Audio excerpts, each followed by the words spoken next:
Hey guys, Molly here at Stylist Detail. We are taking a look at the transformation of the exterior of our flip house today, which is insane, if I do say so myself. And we're also going to style the space, and I'm going to show you even a little DIY today, which is amazing. So stay tuned.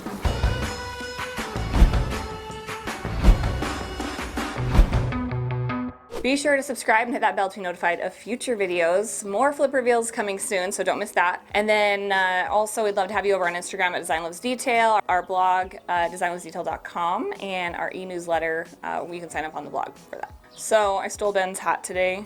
That's why my head looks extra big. It's not actually as big as that. Don't get it dirty. I know, it's white. I got his white one. I'm sorry, I won't touch it. So the way that this house started, it was really outdated. It just hadn't even been really kept up. It was built in 1993, so just weird paint color, kind of orangish. I don't know, it was just weird. And then it had that really dark stain on this lovely door, which has such cool detail, but you couldn't even see the carved detail. I think this is like a hand carved door, but it was so dark, it was like losing all of the detail in it. Needed some hardware updated, which we did. This was like a stained glass panel, which I know stained glass can be kind of cool sometimes. In this application, I wasn't a fan. It just looked really dated. I didn't like it. So we put clear. I know some people might want to put blinds on the inside, but that's fine. I thought it was still better to keep it feeling fresh. I actually like having a little spot where I can see who's at my door. And then that we left, it was just regular. So we just kind of matched those two so they feel more consistent, cohesive. We even did a new doorbell. Not that that's that exciting, but still. Sometimes you got to replace those little details so the whole thing feels new. Because if you have this whole brand new exterior and then like this dingy yellowish doorbell, which is what it was, it looks bad. So the biggest updates probably was painting the house. We painted the whole house. This is Sherwin-Williams Panda White, which I love and honestly picked on a whim. Just kind of was like, yeah, that one. I didn't even do a sample, so I don't recommend that, but it worked out well. So Panda White is a good one. If you want something that has a little bit of, it's got some good saturation to it, a little bit of a beige undertone, creamy white, but not like yellowish. So definitely love that. And we updated the light fixture, of course, too, which is like the easiest change ever. If you don't know where to start, always start, that's what I say, start with light fixtures. Just start doing your light fixtures one at a time. It was like $50. Totally modernized it. And this column, so what this home used to have was like a Roman column. It kind of felt, I don't know, I wouldn't say it was necessarily wrong for the house, but it didn't feel very updated, and it was sort of random because it's not like the other details of the house were like of that nature.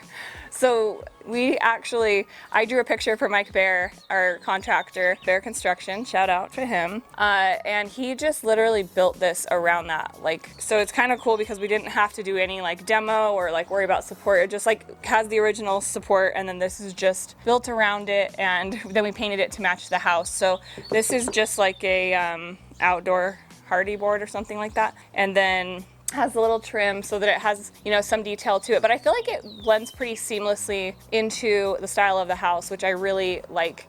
And it feels updated and fresh and a little bit more substantial. So it made us a really nice little porch area. We kept these arch details, of course, because it's, original to the home, and it has kind of that Mediterranean vibe that I think is so cute. So I really wanted to utilize this space. It was totally empty when we bought the house, and I was like, this could be outdoor living, make a little conversation area so somebody can come out on the front porch in the morning and have their coffee or whatever, and it will be an inviting, welcoming space to the entry of the home as well. Kind of quirky that the door is on an angle, so I just kind of wanted to frame it in and make it feel really intentional. Oh, also the landscaping, you'll notice the landscaping updates. We added the rock here. So this is a darker gray stone. It used to be kind of a mixed one that was the reddish tones. So this, I think, cleans it up a lot too. And I love the contrast of it with the creamy white of the house. And then it kind of also blends with the walkway so that this is more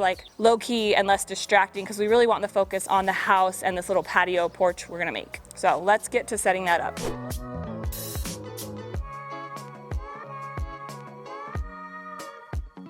So we added in this rug. I wanted to kind of have something that was foundational and really made this kind of almost feel like an indoor space in some ways, so that it's got that inviting, grounding factor to it where, it's softer. It feels softer here. So that was kind of our foundation. And then this cute love seat. This is like 300 something at Walmart, and it comes with a little ottoman that could be used as like a coffee table type setup, or to put your feet up, or as a bench, which I think is what I'm gonna use it for. I'm gonna find a little spot for that because I wanted to keep this open, you know, because it is a walkway to the front door. So that's why I'm not using it here, but I just love the detail on this, and the price is so good. Such a good deal. So yeah, Ben put it together and he said it's super easy to assemble, so that's nice as well. And the quality, it's like pretty darn solid and sturdy. It's like like this is like a plastic type of woven material, so that it really is durable for outside. I mean, it's made for outside, but anyway, it seems to check out. So love that. And the matching chair I'm gonna go grab to go across from it so that we can kind of start this conversation area.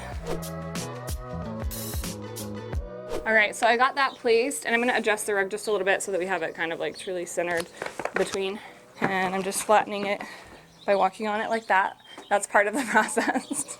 Do a penguin walk across your rug so that the bubbles get out. Yeah, so this chair I'm obsessed with. And baby, Ben, babe, will you go around and film like the back side of this? Because one thing I really love about this chair is it's actually a really good size, but I love the view from the back. So when you see, we're gonna put a plant here in a second too to kind of fill that space, but you know, when you see it from that angle, like look how pretty that is looking in. You've got the archway, and so I love that this back is kind of like an accent detail on this chair, and I think that's why this chair is actually a little bit more expensive than the love seat. It also comes with an ottoman, but I think it's because it has more of this type of detail all the way around. So I think it's more expensive to make, but I highly recommend and love these. All right, so we've got a couple of rosemary. That has a bug on it, so I'm gonna set it down and get the other one because I don't wanna keep holding that while that bug is crawling. But these are rosemary plants, which I love rosemary. It's so pretty, and then you can cook with it. I've yet to do that, but I know you can. Maybe, actually, I don't know if all rosemary is made to cook with. Yeah, it's gotta be, right? Who knows about rosemary? I've always liked it for the look of it, but I think you can. Somebody who knows about rosemary, leave me a comment. Anyway, so here's another one. I love these planters. These are, I think they were, I'll link them. I think they were from Lowe's, but that fluted detail, so high-end, and they're really, actually really heavy, if you can't tell by my awkward holding. Yes, Ben's confirming they're from Lowe's. Oh yeah, he picked them up for me. Thank you. So I love having planters kind of framing in the space. Whew, I'm out of breath and sweaty. It's awesome. Not even pregnant. That used to be like my excuse whenever I was heavy breathing, like I'm breathing for two.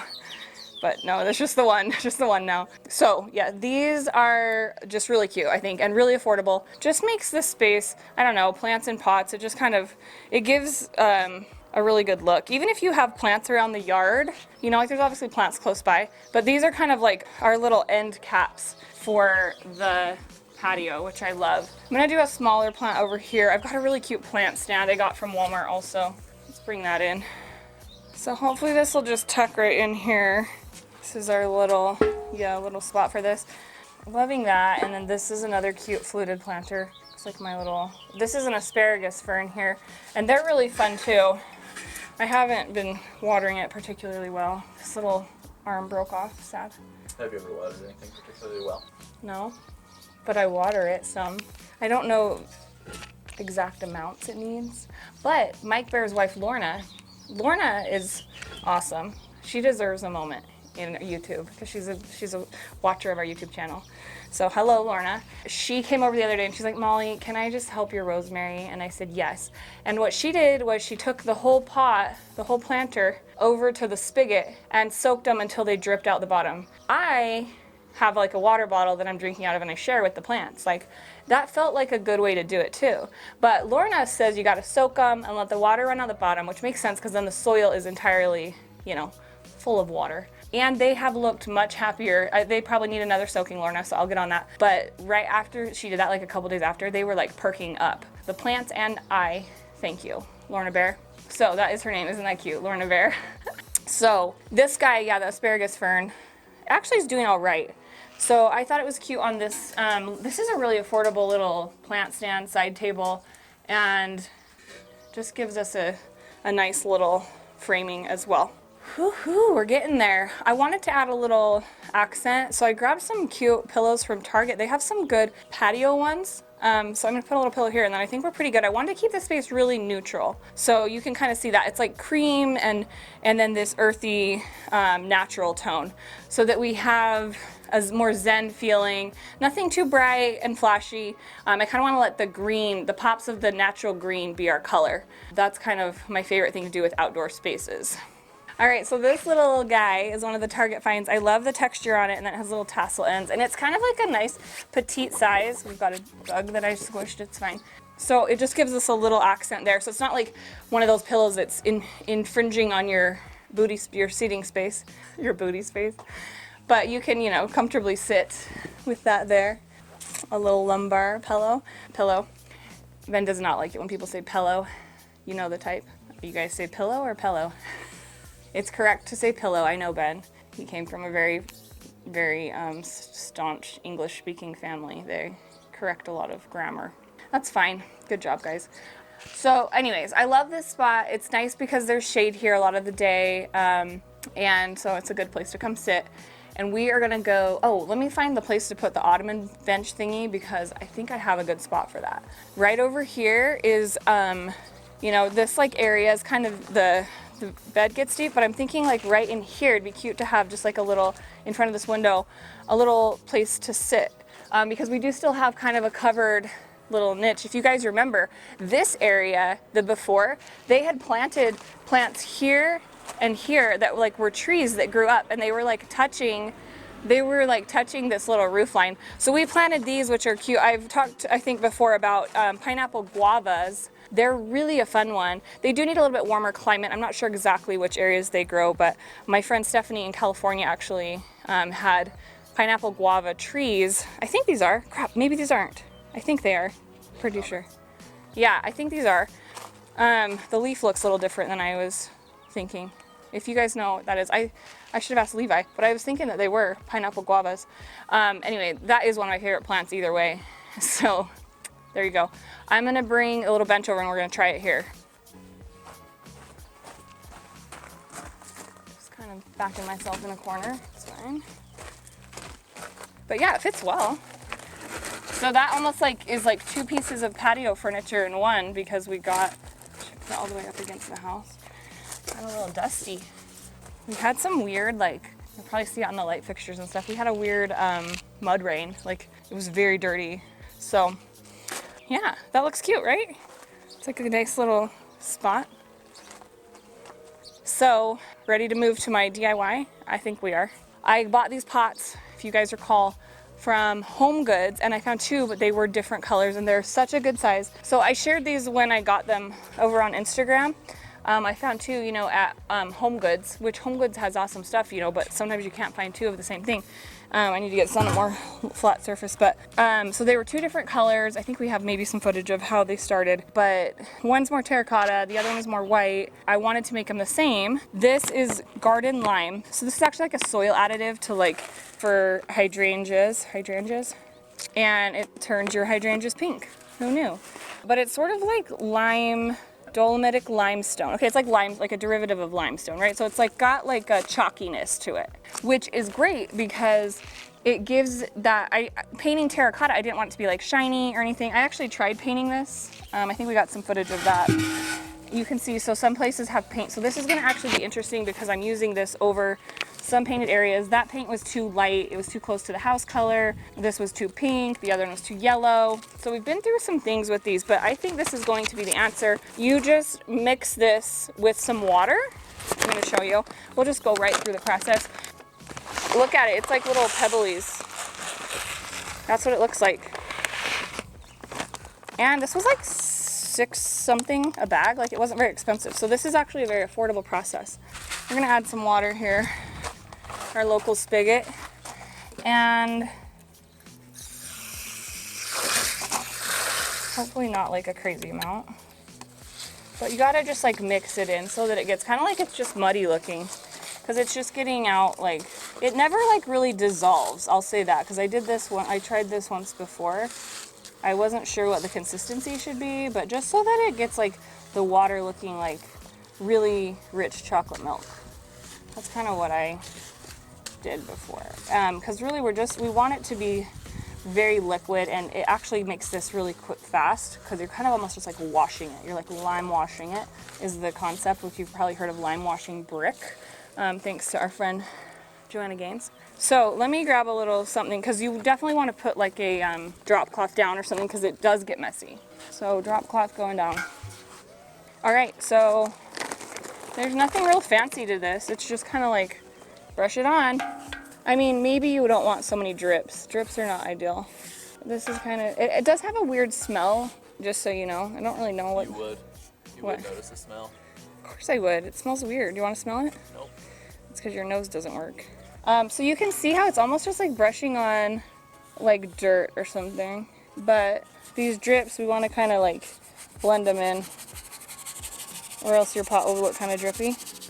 So you can see how it kind of goes on different, like in the places where there's paint versus not, which I actually like. It kind of gives it a really cool finish, where you see where it doesn't really absorb into it like where the paint is, just in the places where it can reach like the terracotta stuff. So we'll kind of compare how it looks on painted versus non-painted. I don't think you're really supposed to use it on a painted surface. It's made for terracotta, but obviously like I had tried 12 things before this, so we just kind of got what we got. And I don't think it's a bad look, so could be a happy accident.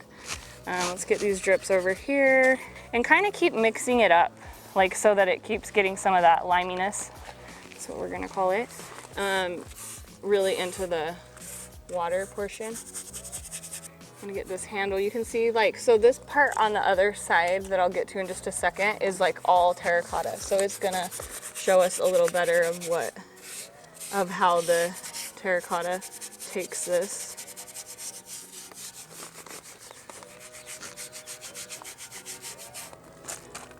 So I'm gonna rotate over to this side, and it's pretty sludgy like at the bottom.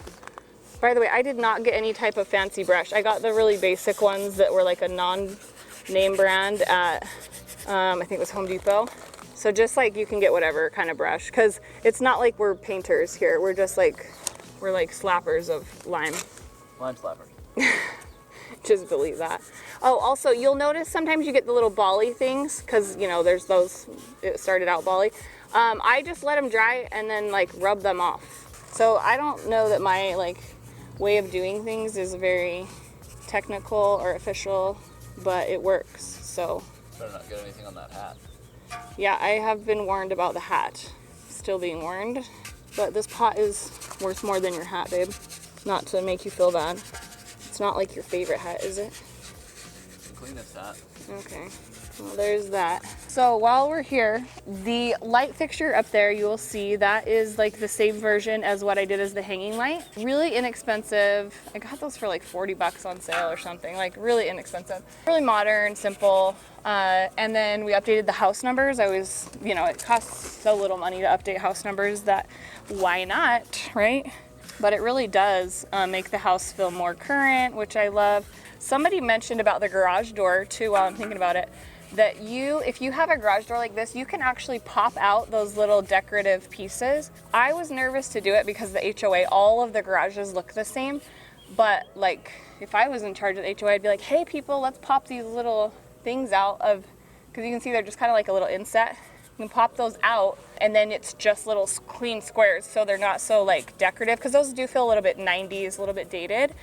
So if you have a garage like that, that's one thing you can consider. That's like a free update if you can easily remove those.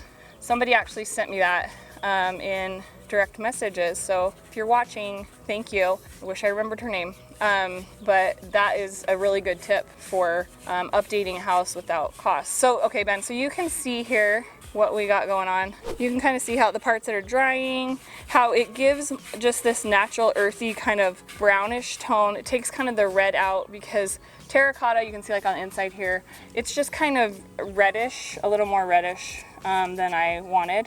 And this is going, you know, this just kind of makes it more earthy and natural. So I have the other side, the other pot that I have worked on. We can go look at it to kind of show you how it looks when it's dry. But I think this is a good technique. And for like, I don't know, maybe under 10 bucks once you buy couple cheap brushes. So wait, 6, 7, 8. Only buy one brush, and then these are really cheap. $10 to $15. That's your DIY. Well, let's walk over real quick and look at the other one. All right, so this one I did yesterday. You can kind of see how it looks on the front. So it's got this nice kind of, I want it to have kind of like this raw texture. And if you come on this side, then you can kind of see, like here's how it looks where it's been painted. I need to kind of grab a rag and wipe some of that off. But you can see like in this handle right here, like I really like how this looks where it has kind of a mix of paint and the lime wash stuff. I mean, I think that looks pretty good, especially when it kind of weathers and stuff. It'll naturally, I think, get a little bit more variation and all that. Anyways, thank you guys for watching. Hope you like the transformation and the little DIY. Just trying to bring you all the things today. We'd love to have you subscribe. Hit the like, leave a comment, hit the bell. That's part of subscribe. Let me know what your favorite thing was. And we'll see you next time.